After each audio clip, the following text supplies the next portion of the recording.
There are documentaries, stories, memoirs about the time of the Holocaust, but only if you were truly there could you really understand what it is.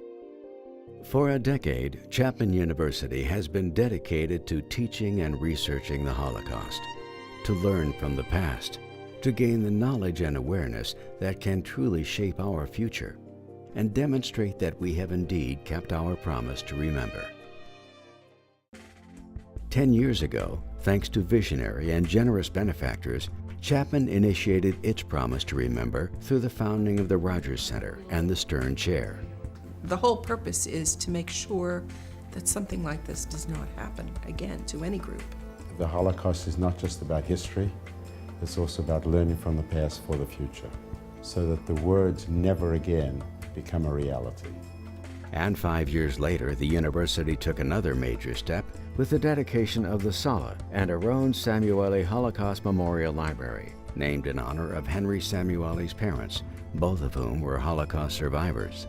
It was really an honor and a privilege for Susan and I to be able to do this for Chapman University. It's a very unique institution. It's just a wonderful thing that it's here in Orange County.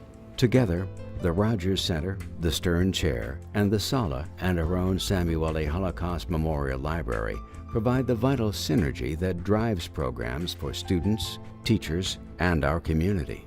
It's our duty and our responsibility to make sure that people carry memory with them in their heads and their hearts, and they're changed by the education that they have at Chapman University. The annual Holocaust Art and Writing Contest engages more than 100 schools and thousands of middle and high school students from throughout Southern California. It's living history, it really is. How often can you go back into history and meet someone who was part of that history?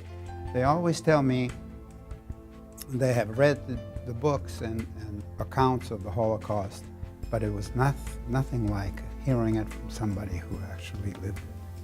Today, my students were able to meet out on the sidewalk most of the survivors that they actually studied, gave them hugs, took pictures. There is nothing that can replicate that when you teach.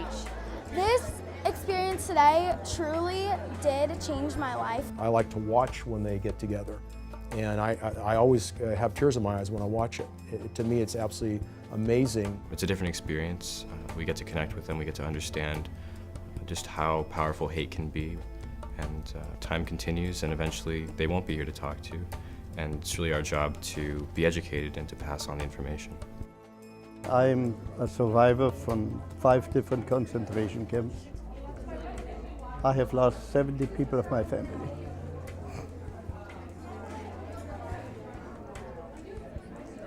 I'm the only one who came out. And we have to teach the young kids that there should be no hate between people. There are many components to Chapman's distinctive, multifaceted program. History minor, lecture series, evening of Holocaust remembrance, art and writing contest, and indestructible spirit photography and memoir project. All prepare students to become guardians of memory.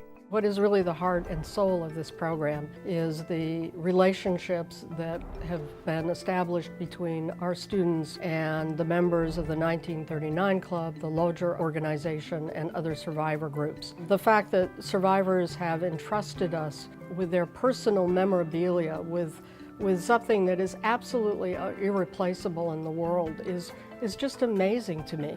And guiding this effort with vision and commitment, Dr. Marilyn Herron. We would not have a Holocaust education program without Marilyn Herron. She's a gifted leader, an inspired leader. She's absolutely devoted, incredible passion and commitment. Marilyn Herron, who has been teaching the Holocaust to students, really created a dramatic sense of deep and profound interest in the Holocaust, and therefore their students are asking to learn more, to experience more, to explore more. Every day, Chapman University prepares students to follow the model of ethical action set by Elie Wiesel. They will never be silent in the face of injustice or indifferent where there is suffering. Why did these things happen? And what could have possibly been done to not have it happen?